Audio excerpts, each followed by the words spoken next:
Welcome, it's Barry Moltz. Have you been in business for a while? Have you kind of been going through the same routine day after day? Are you kind of in a haze? Do you kind of feel like you're sleepwalking, that you've lost your passion for your business? I know the symptoms, I see it all the time. We're here to help you get your business unstuck. So we got two great guests here today. We've got business strategist Carol Roth. She's coming out with a great new book called The Entrepreneur Equation. And we've got, of course, Mr. Mike Michalowicz. He's the toilet paper entrepreneur. And Mike, I really want to start with you because you really know how to tell people to shit or get off the pot. A lot of people are stuck out there. What's the first thing you do if you're trying to get unstuck? The biggest thing is to recognize what you're doing today is not working and to acknowledge that. So when you're stuck, that is the clearest, strongest indicator you can get that you're doing something wrong. So when you're stuck, learn, recognize, doing something wrong, and then find an alternative and start trying an alternative. If you keep repeating what's not working, you'll stay stuck. So Carol, is it hard to get people to realize that they really are stuck? I don't know that it's hard to make them realize that they're stuck. I think it may be hard to get them to take action. There may be fear, there may be trepidation, there may be lack of cash. So I don't know that they are in denial perhaps as much as just not sure what to do. So let's say, Carol, you get people unstuck, and then what folks always complain about, is that you're kind of on this roller coaster up and down. How do you get what do people do when they're on this roller coaster? What's the best action to take? Embrace the roller coaster. Put your hands up and go, wee! I mean, seriously, if you're going to be in business, it's a roller coaster. If you want the merry-go-round, don't be in business. Merry-go-round, it's called a freaking merry-go-round. It's merry. It goes round and round. Business is a roller coaster, and I think the best thing you can do is just go with it. Understand there are going to be good times, there are going to be bad times. You just really got to use Absolutely, Barry. Mike, how do you advise people to handle the roller coaster, the whole thing up and down? Yeah, you do have to recognize it's going to happen. The goal, though, is to extend the peaks and make the valleys really short. That's the objective. When you are in a valley, when things aren't working, that's a call to change. And the call to change is look back on what was working again. What were you doing differently now that has you down in the valley? Then try to repeat that.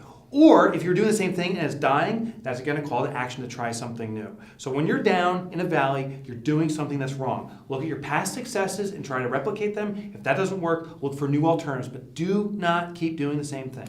That's why I always like ribbons. We get so many ribbons when we're little and trophies, and I always go back to my trophies and ribbons so I can remember the time when things actually went well. I think you call it a time capsule, right? I do.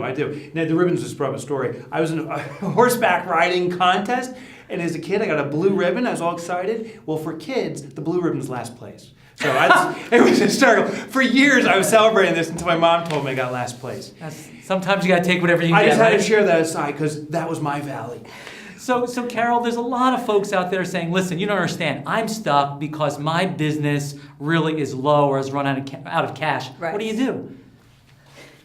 That's a great question, Barry. I think you just have to reassess your situation. You need to say, okay, I have no cash. I have a couple of options. One is I can become James Bond or MacGyver and try and make something out of nothing.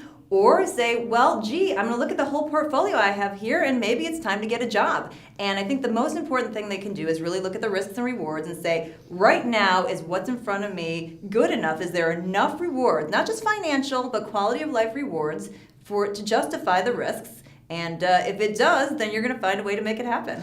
Mike, what do you tell people when folks are stuck and they've got no cash? Yes, you touched on it earlier with the time capsule. Recognize about these peaks and valleys, this roller coaster ride.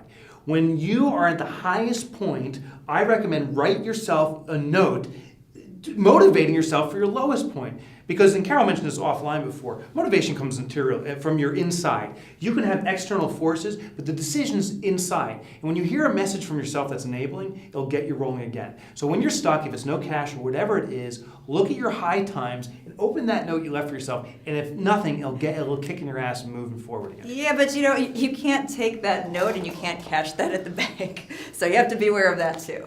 So it's really a balance. Well, we got some great advice here about getting unstuck. The first thing is you gotta find someone that's gonna kick you in the ass and get going. And then realize there's gonna be some kind of roller coaster. As Carol says, put your hands up and say, wee! And as Mike said, it's really important to have some kind of time capsule to remind yourself when times were good so you can get back to that place. And the third thing is, you have to remember that old saying. It says that quitters never win and winners never quit. You've got to remember, the winners, they know when to quit. Are you stuck? Do you have some ideas how to get unstuck? Write me at www.barrymoltz.com. I want to thank Carol and Mike for being on the show. Thanks, Barry. Thank you.